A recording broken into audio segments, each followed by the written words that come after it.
and let's see. You can just have me do it. That's a good point. Hang on. If it's rolling? Yeah, it's rolling. Do the clap, man. Thank you. Okay, so to continue the conversation, the force of the blast of the ammonia knocked you backwards. Yeah, knocked me back a few feet under my butt. I didn't, my eyes were stinging. Luckily it was raining out.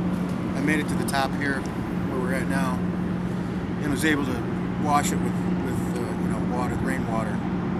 And I made my way home, pretty much blind, down through the stairs. I think it's like 6 flights, 7 flights. I noticed. Home and, I didn't go see a doctor right away, and that was a big mistake. I thought it was going to be all right, and it wasn't. And yeah, So when the eyesight didn't come back in a hurry, you realised it was time to go and seek medical treatment. Yeah.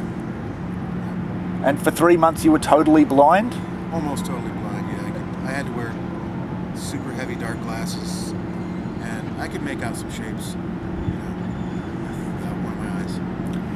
So at the time of that accident, you were alone at that time. Yeah. So typically, traditionally, you always explored alone, or not? No, not all the time. Most of the time, I'd say. Most of the time. And you mentioned the Packard plant. You had a bit of a love affair with that place.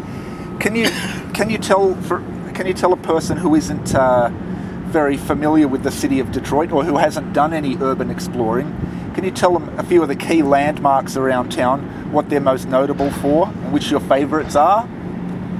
Well, the Packard's always been my favourite. It's, I believe, the largest abandoned structure in the world, or at least the United States. It's almost, I think, a mile long almost, and it's just it was just a lot of fun.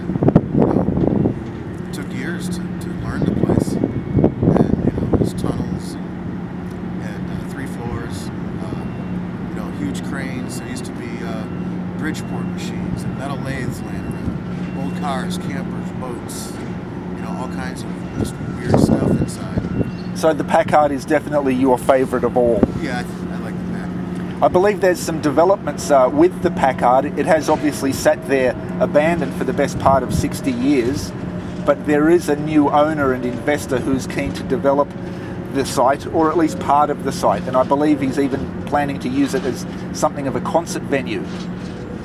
Yeah, Fernando Pezuela, I believe his name is. He's from Peru, and he bought the place and wants to fix it up and make it work. I mean, if he could do it, it'd really bring back that area, because there's not a lot going on. If he has the time and the money, it's a possibility then. Yeah, it sounds like he's got the money. I mean, he's one of the biggest developers in Lima. And he does actually have a history of redeveloping places. Yeah. So his history of doing refurbs is quite promising.